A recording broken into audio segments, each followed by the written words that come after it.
Sa number 7, isa ka pulis ang ginreklamo matapos ginaligar nagpangayo sang kwarta kabaylo sang pagpasulod sa isa ka aplikante sa PNP.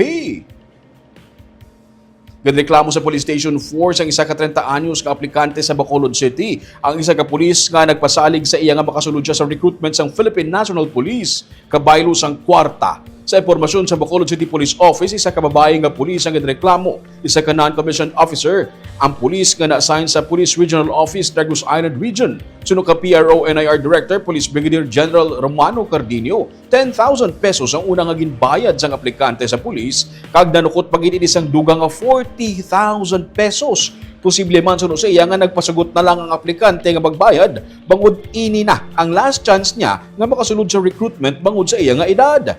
Dugang ni Cardinio, sa nagpagwa sang listahan ng PNP sa mga nakapasar sa neurological examination, nakita sang tagreklamo nga wala ang iya nga ngalan, rason nga nagreklamo na ini. Sa karon, ginpaidalom na sa PRO-NIR sa restrictive custody ang pulis, kag ginpasurrender ang iya nga armas samtang nagapadagin pang investigasyon sa kaso. Nagpagwa naman sang statement si PNP Chief Police General Jose Melencio Nartates Jr. nga nagapasiguro sa publiko nga zero tolerance ang kapulisan batok sa kaangay sini nga insidente. Suno sa iya, kung mapamatud-an ang reklamo, pasakaan sang kaso ang pulis. Nagapanumdum ang pamunuan sa PNP sa mga recruitment officers nga likawan ng amo klase nga sistema agud mapabilin ang kredibilidad sang kapulisan.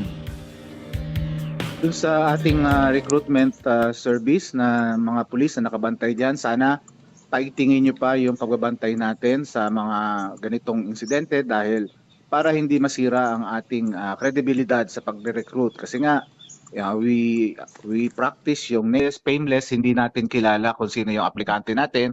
Basta titingnan natin yung qualifications nila, kung sino yung pumasa sa standard natin. Yun lang talaga ang dapat makapasok sa PNP.